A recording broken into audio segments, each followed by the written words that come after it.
Mira cómo pasa el tiempo volando. Ya estamos terminando el tercer trimestre de este año.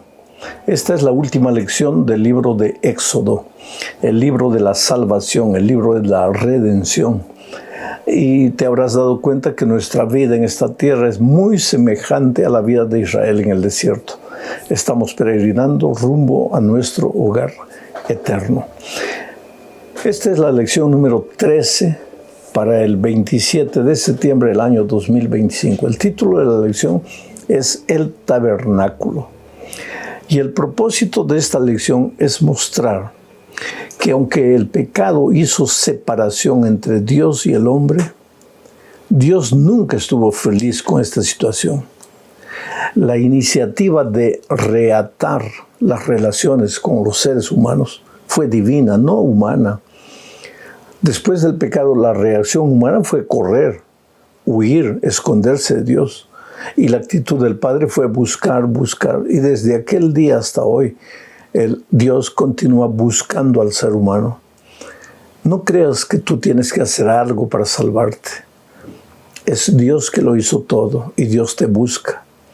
A veces hoy tú te escondes en el árbol, vamos a decir, del trabajo. No tengo tiempo para nada. En el árbol de las responsabilidades humanas.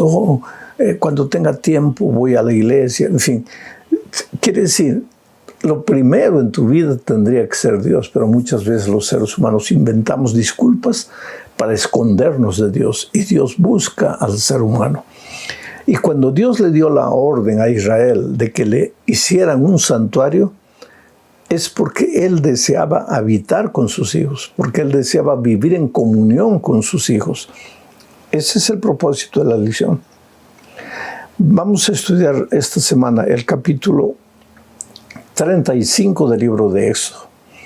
Aquí, y en el capítulo 35 y en el capítulo 36, se dan las instrucciones para la edificación del santuario.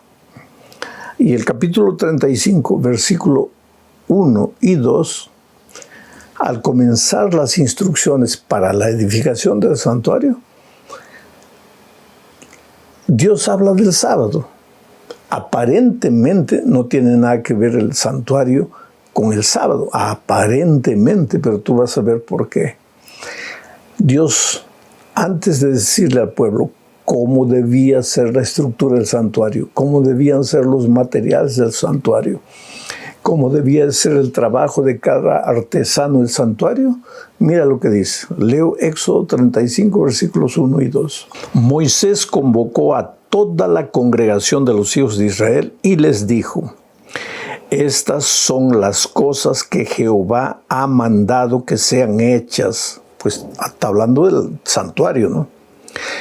Pero mira la primera orden. 6 días se trabajará, mas el día séptimo os será santo, día de reposo para Jehová. Cualquiera que en él hiciere trabajo alguno, morirá. Vamos a meditar en lo que Dios está diciendo aquí.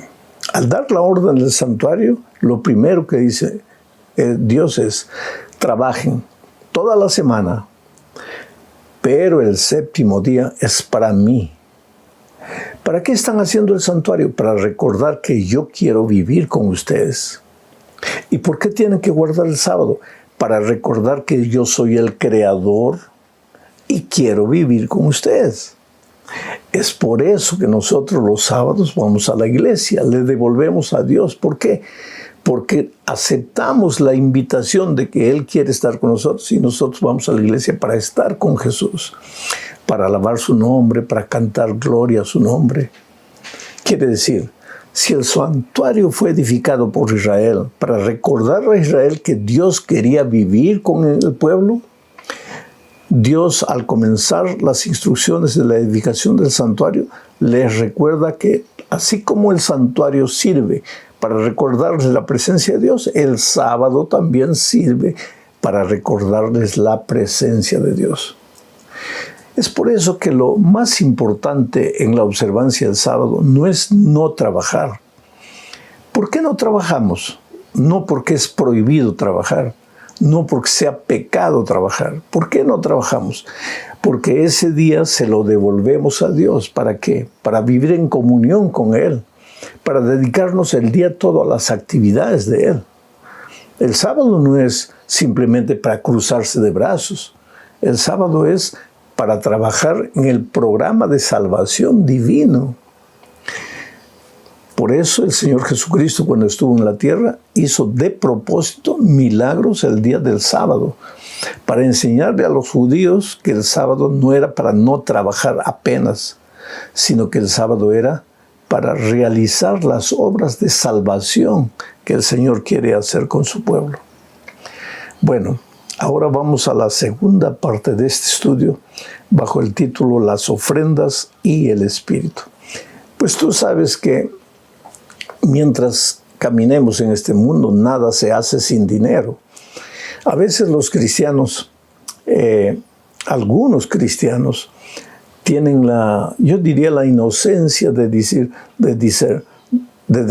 yo no me preocupo por el dinero porque Dios es mi Dios y Él va a suplir mis necesidades. No es verdad, querido. Es verdad que Dios está a tu lado, que nunca te va a desamparar. David dijo, he sido joven, ahora estoy viejo, y en toda mi vida nunca he visto a un justo desamparado, ni a sus hijos mendigando pan. Quiere decir, Dios cuida de ti, pero que por eso el dinero no tiene importancia en tu vida, cuidado. Porque a la hora de pagar en el mercado, ¿cómo pagas si no tienes dinero? Cuando tienes que pagar la mensualidad del hijo en la escuela, ¿cómo pagas si no tienes dinero? ¿Cómo pagas la renta? Entonces el dinero es importante.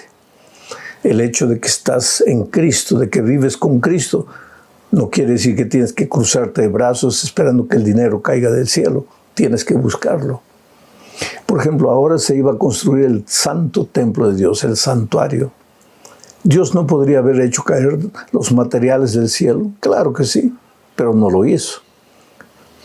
Moisés le dijo al pueblo que ofrendasen, que diesen de su dinero, de sus talentos, en fin. Voy a leer el texto para que entiendas esto. Éxodo capítulo 35, versículos 4, 5, 6, 10 y 11. Leo.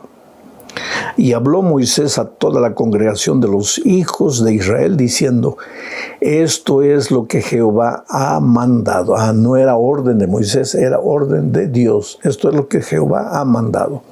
Leo el versículo 5, dice, tomad de entre vosotros ofrenda para Jehová.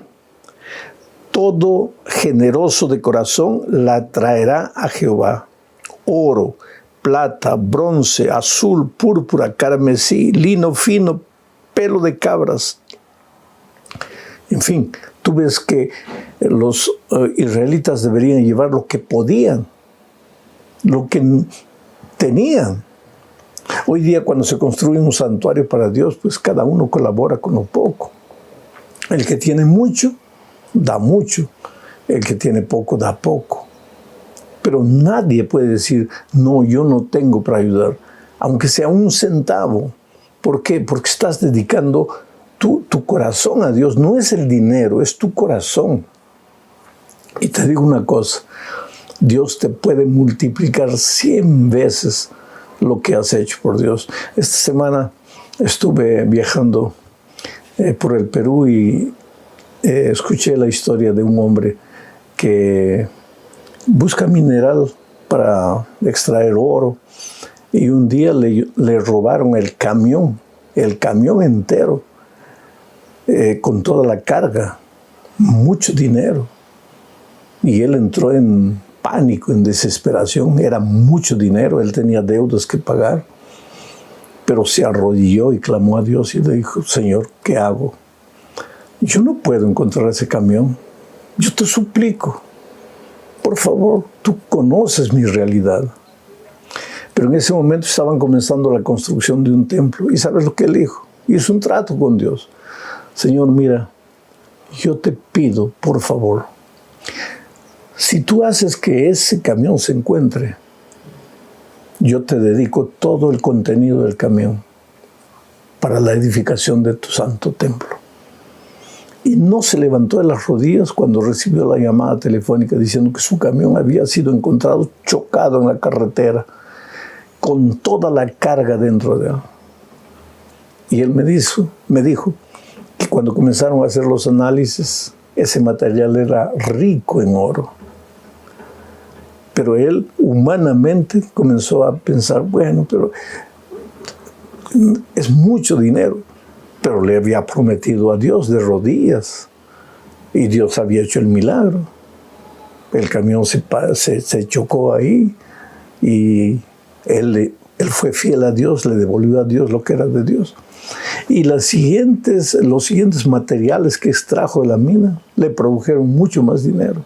Quiere decir, Dios, tú le llevas un centavo, Dios te va a devolver multiplicado. Nunca tengas miedo cuando tienes que edificar un templo para Dios. Bueno, pero Dios no solo pidió materiales, Él pidió talentos, dones. Entonces sigo leyendo el texto. Dice, todo sabio de corazón de entre vosotros vendrá y hará todas las cosas que Jehová ha mandado. El tabernáculo, su tienda, su cubierta, sus corchetes, sus tablas, sus barras, sus columnas y sus basas. Quiere decir, el pueblo de Israel no solo llevó dinero, entregó sus talentos. El que sabía hacer algo lo hacía. El que sabía hacer otra cosa lo hacía. Cada uno con su habilidad, cada uno con su talento, cada uno con su don. El otro día estuve en la inauguración del templo de San Roque, allá en San Paulo. Y fue una experiencia linda. Muchos colaboraron con recursos materiales, especialmente hubo ahí un hermano, una familia que colaboró con dinero para la edificación del templo. Pero lo interesante es que durante la semana previa a la inauguración, los hermanos pasaron a veces 4, 5, 6, 7 horas en la noche, en la madrugada, trabajando, limpiando, barriendo, arreglando. Eso es lo que Dios quiere, no es solo dinero.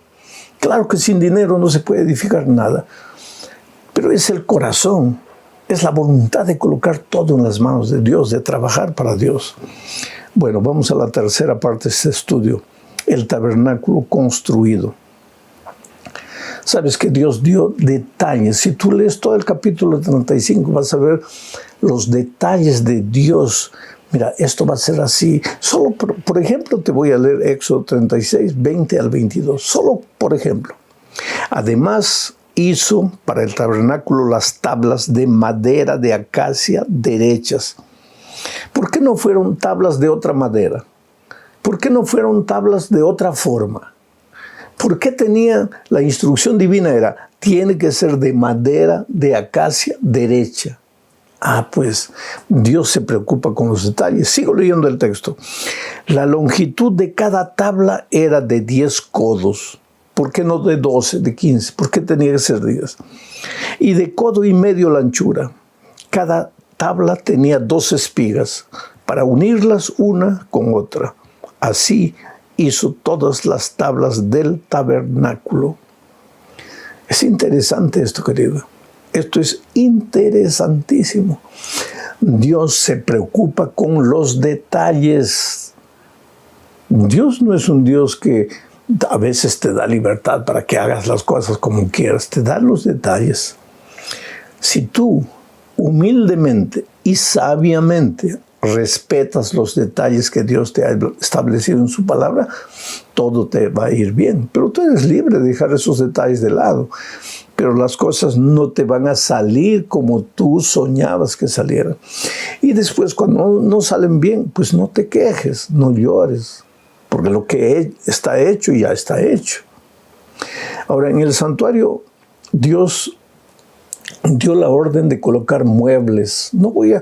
Nuestro tema hoy no es los detalles del santuario, pero en el santuario había todo un ceremonial y los muebles estaban preparados para mostrar básicamente lo siguiente. En primer lugar, que Dios aborrece el pecado y que no quiere saber nada de pecado. Dios no aborrece al pecador, Dios aborrece el pecado. En segundo lugar, el santuario debería mostrar que Dios salva a las personas que, aunque han pecado, con sinceridad se arrepienten de su pecado, sienten dolor por lo que han hecho. En tercer lugar, en el santuario vemos el destino de los rebeldes, de los malvados, de los que no aceptan la gracia salvadora de Cristo. Y en cuarto lugar, Dios, a través de las ceremonias del santuario, nos asegura el destino glorioso que le espera a los hijos obedientes de Dios. Vamos a la cuarta parte del estudio, la presencia de Dios en el tabernáculo. Ya dijimos que Éxodo 25:8 dice, y harán un santuario para mí y habitaré en medio de ellos. El propósito del santuario fue enseñarle a Israel que Dios los amaba, que Dios no quería vivir lejos de ellos, que Dios quería estar con ellos. Mientras que el pecado nos lleva lejos de Dios, Dios busca al ser humano y persiste en la idea de estar con el ser humano. Solo que hay un problema. Dios no puede entrar en la vida del hombre por la fuerza. Él toca la puerta. Si le dejas entrar, Él entra. Dios le pidió a Israel, hágame un santuario. Si el pueblo de Israel no quería hacer, no hubiera hecho. Dios no hubiera estado con ellos. Entonces, Dios te está llamando en este momento. Está tocando la puerta de tu corazón. Dios te ama. Tú eres precioso para Él, pero Dios no puede entrar en tu vida por la fuerza.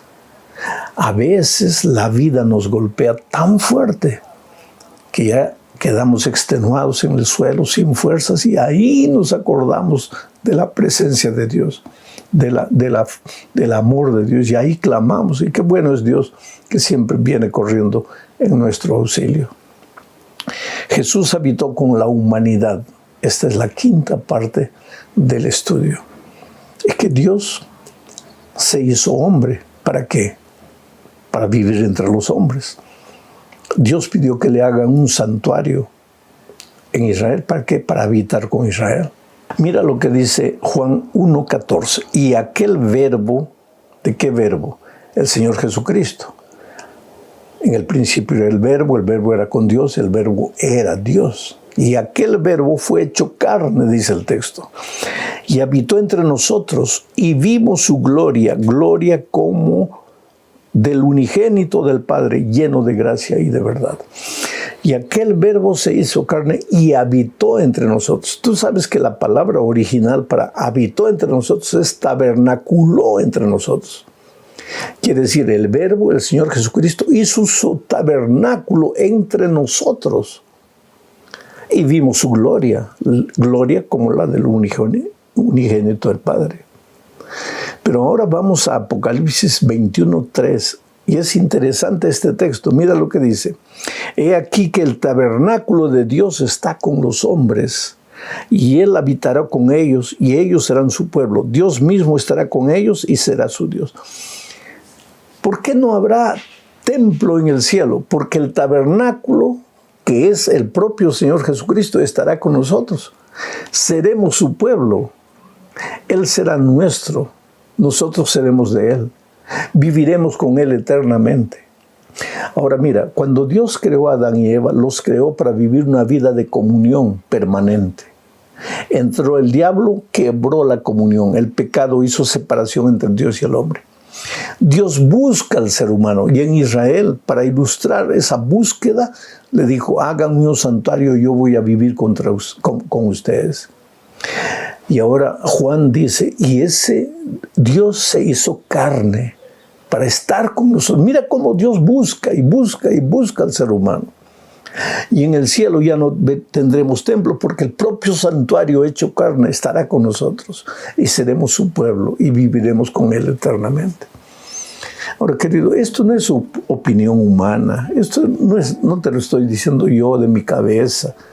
Esto es lo que la palabra de Dios dice. Tú ves cómo constantemente leo el texto bíblico, para que tú tengas la seguridad de que no es un ser humano que te está hablando, es la palabra de Dios. Yo apenas te estoy explicando lo que la palabra de Dios dice. Ahora, no olvides de estudiar tu lección de la escuela sabática, porque ahí vienen muchos otros detalles que en este comentario de 20 minutos yo no puedo dar. Que Dios te bendiga, querido. No tengas miedo de Dios. Dios te ama. respétalo, reveréncialo, camina en sus caminos, todo te va a ir bien.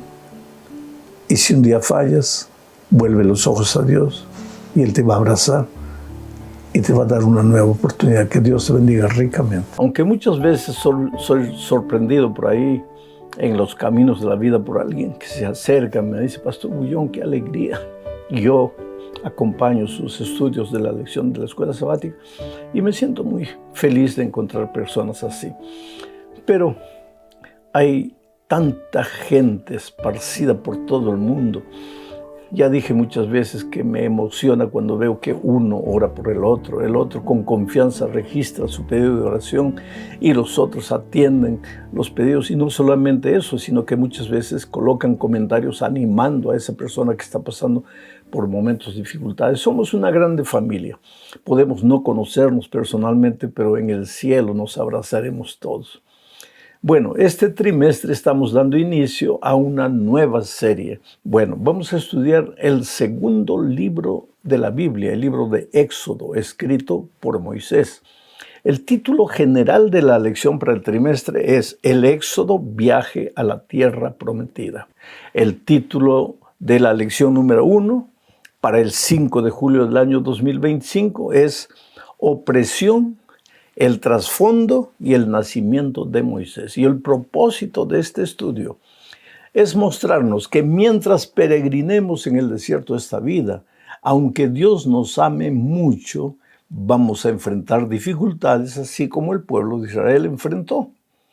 Pero las dificultades son pasajeras, o aunque duren algún tiempo, no estamos solos. El Señor Jesús está con nosotros y nos conducirá a nuestro destino eterno, a Canaán celestial. Israel salió de la opresión de Egipto en dirección a Canaán terrenal. Nosotros salimos de la opresión del pecado en dirección a Canaán celestial. Estamos peregrinando en el desierto de esta vida.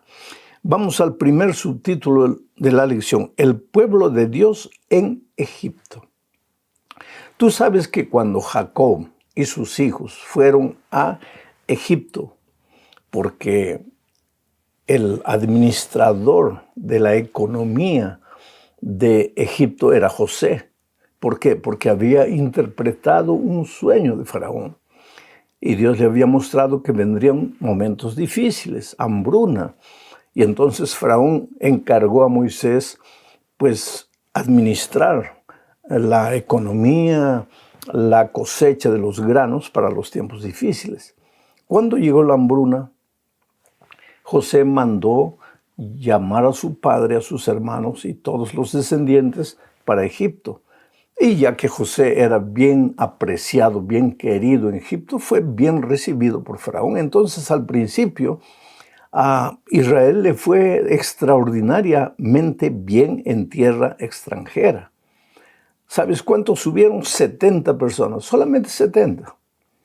Pero, ¿cuánto tiempo quedaron en Egipto? 430 años.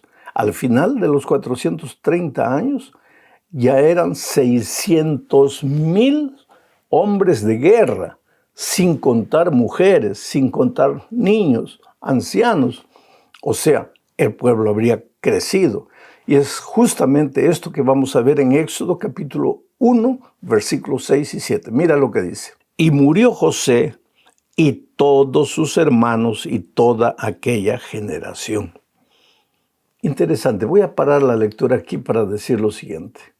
La muerte, mientras vivamos en este mundo de pecado, es algo que va a suceder. Y me refiero a la muerte física. A esta muerte que tú y yo, todos vamos a morir. A esta muerte a la cual no debemos tener miedo. Debemos prepararnos para la vida eterna. Y debemos temer a la muerte eterna, pero no a esta muerte que nos va a llegar a todos. A veces nosotros nos agarramos de esta vida corta en el desierto, nos agarramos y no, cuando llegue el momento de descansar, levanta los ojos al cielo, agradece a Dios por todo y duerme, descansa, porque para los que mueren en Cristo, La muerte es un sueño del cual despertarán para encontrar a Jesucristo cuando venga en gloria y majestad. Por eso me impresiona esta primera parte del texto. Dice, y murió José y todos sus hermanos y toda aquella generación. Pasó aquella generación. Vuelvo al texto. Dice así.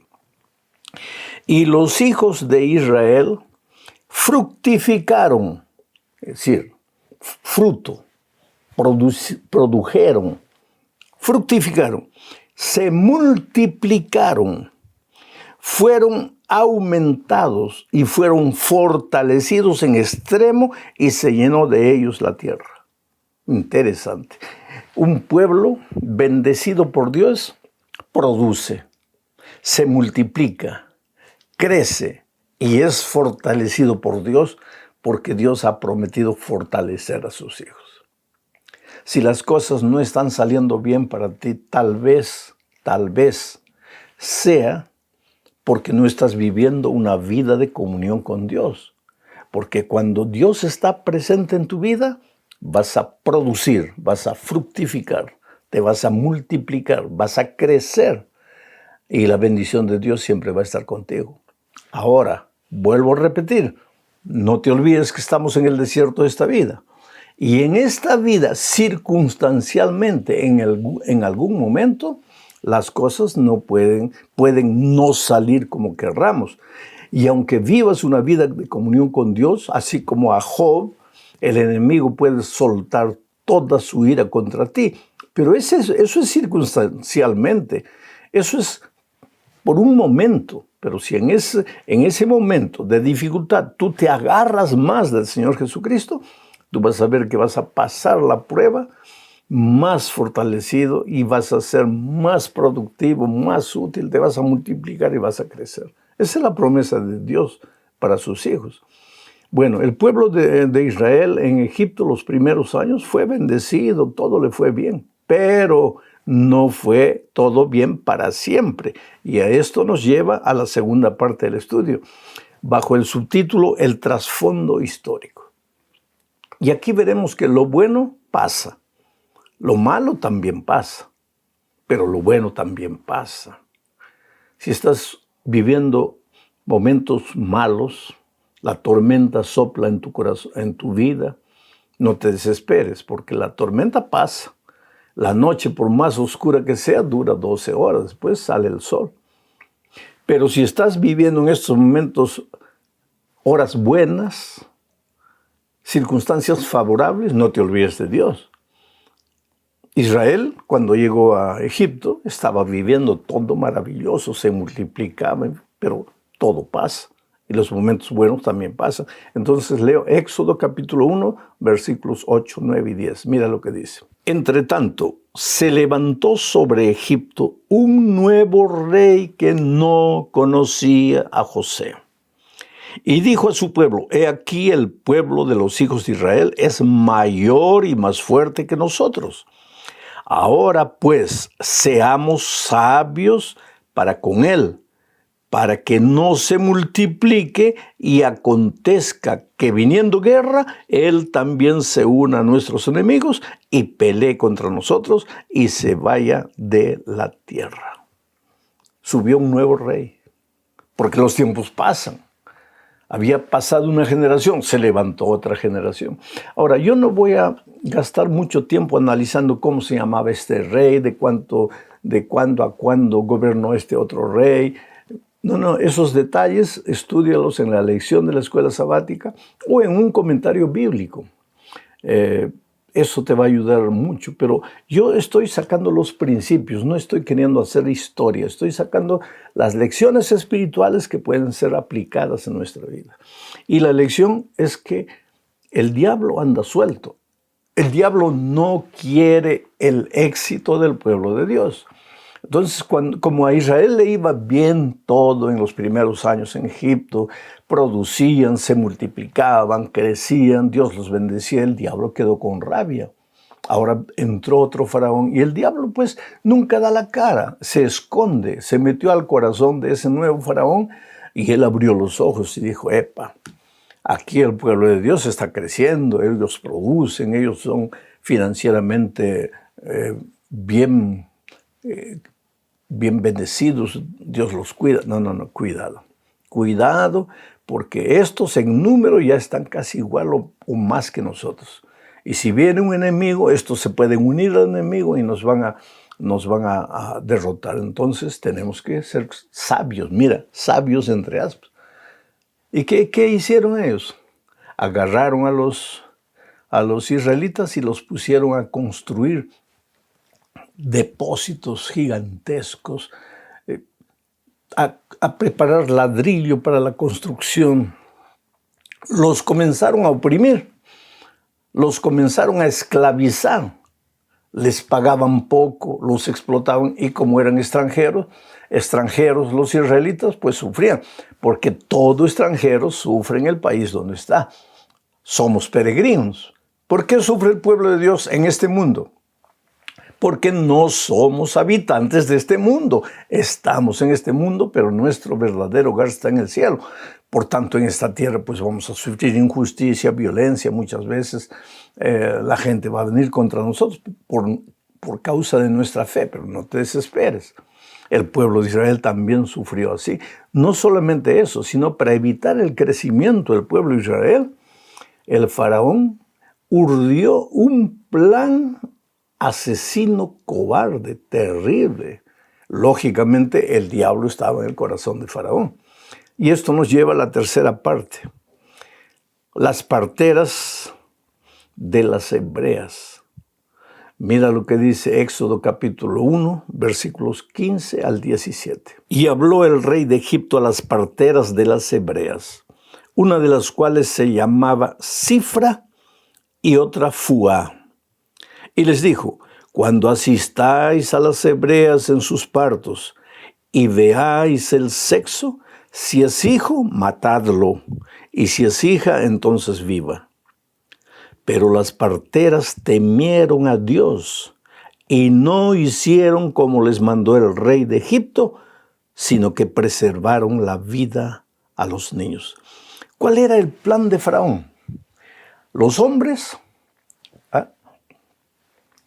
mueren. Les ordenó a las parteras, si es un niño, mátenlo, acaben con él, dejen vivir a las niñas. ¿Por qué?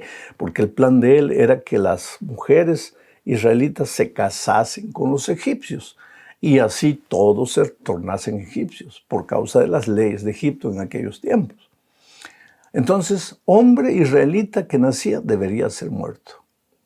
¿Cómo se llamaban estas dos parteras? Voy a leer de nuevo el nombre porque están registrados aquí. Una de ellas se llamaba Cifra y la otra Fuá. ¿Y cómo se llamaba el faraón que hizo eso? Nadie sabe. Por lo menos en la Biblia no se registra. Y si yo te pregunto, ¿cómo se llamaba él? Nadie sabe. Pero si te pregunto, ¿y cómo se llamaban las parteras? Cifra y Fuá.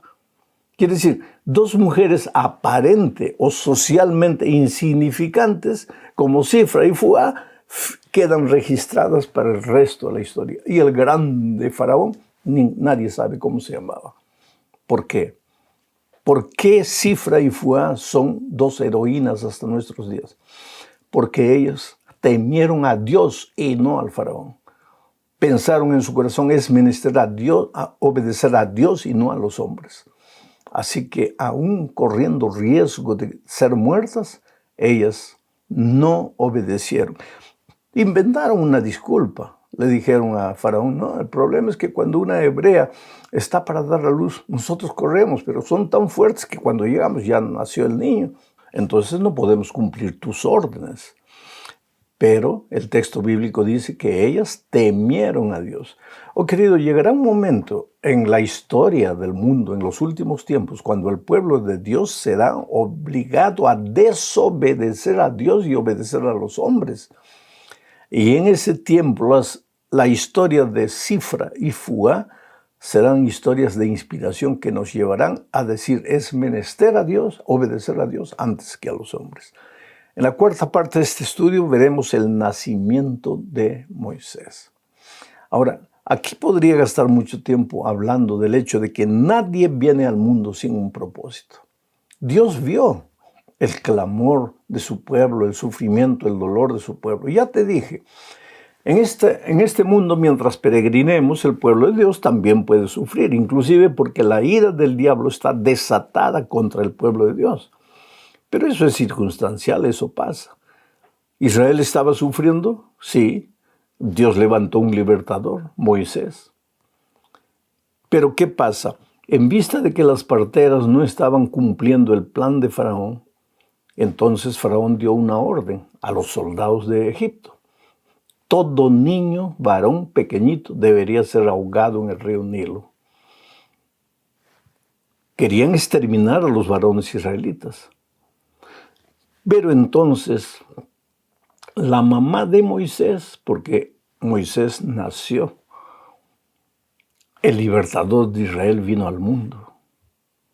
Cuando Moisés nació, él pensaba que iba a ser el libertador de Israel, no. Pero la mamá sabía que Dios tenía un plan para su hijo. ¿Y qué hizo? Lo llevó al río, hizo una cesta, la calefateó bien, soltó al niño ahí. Y por esas cosas de Dios, yo no digo coincidencia, porque en el mundo de Dios no existe coincidencia. Existe plan divino.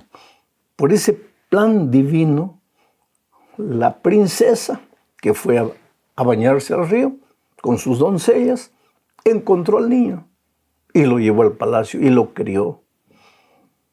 Si Moisés se quedase en la casa de su madre, sería muerto por los soldados. Pero ahora, ¿quién iba a tocar a la hija o al hijo que la princesa estaba adoptando? Nadie. Y de esta manera Moisés, que estaba condenado a muerte por el diablo, tuvo la oportunidad de educarse en las mejores escuelas, colegios y universidades de Egipto. Toda esa preparación le ayudaría más tarde en su papel de gran estadista y libertador del pueblo de Israel. Mira cómo son las cosas. Seguro que el diablo estaba muriendo de rabia porque Dios o el diablo había planeado matar a Moisés. Y Dios toma el plan del diablo y lo modifica.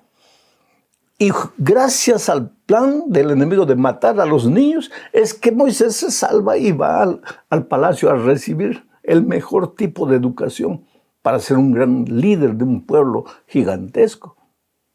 Así son las cosas con Dios.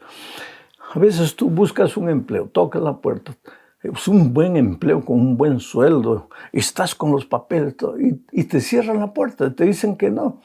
Y ahí tú piensas que Dios no te ha oído, que Dios no te ha escuchado, que Dios no se acuerda de ti. No, querido, si esa puerta se cerró es porque Dios va a tener otra puerta abierta para ti mejor, pero el tiempo te va a explicar eso. El diablo nunca gana.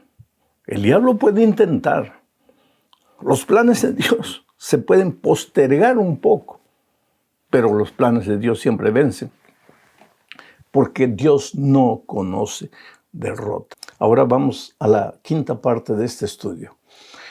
Un cambio de planes. Todo estaba yendo bien hasta ahí. Moisés, que había sido condenado por el diablo, en la persona de Faraón, a ser ahogado en el río Nilo. Al contrario, fue salvo en el río Nilo y de ahí fue al palacio, recibió una educación extraordinaria. Todo estaba saliendo bien. Habían pasado 40 años. Moisés ya tenía 40 años. Voy a leer lo que dice el texto. Éxodo 2, 11 y 12. Dice así. En aquellos días sucedió que crecido ya Moisés, salió a sus hermanos y los vio en sus duras tareas y observó a un egipcio que golpeaba a uno de los hebreos, sus hermanos. Entonces miró a todas partes y viendo que no parecía nadie, mató al egipcio y lo escondió en la arena.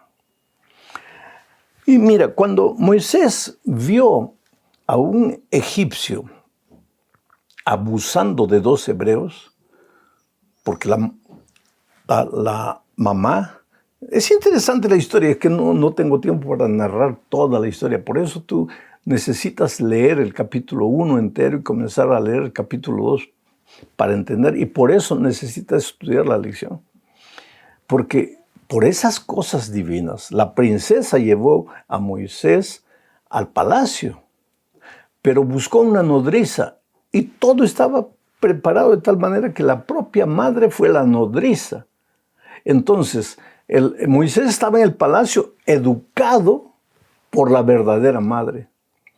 Y ella fue colocando en el corazón de él el principio de que tú no has venido al mundo por casualidad, tú eres el libertador de Israel. Entonces, cuando ya tenía 40 años, Moisés, al ver la injusticia de un Egipto contra los hebreos, pensó, llegó el momento, soy el libertador, Dios me ha traído con un plan. Y tomó la justicia con sus propias manos y mató al egipcio. Y dice el texto que miró para aquí, miró, nadie lo vio. Y pensó que como nadie lo vio, estaba resuelto el problema. Pero ¿qué pasa? Alguien lo vio. Y al día siguiente, cuando salió, vio que dos compañeros suyos, dos hebreos, estaban peleando entre sí. Y se acercó Moisés y dijo, mira, ustedes no pueden pelear, son hermanos. Y uno de ellos los miró y dijo, ¿quién te hizo juez entre nosotros?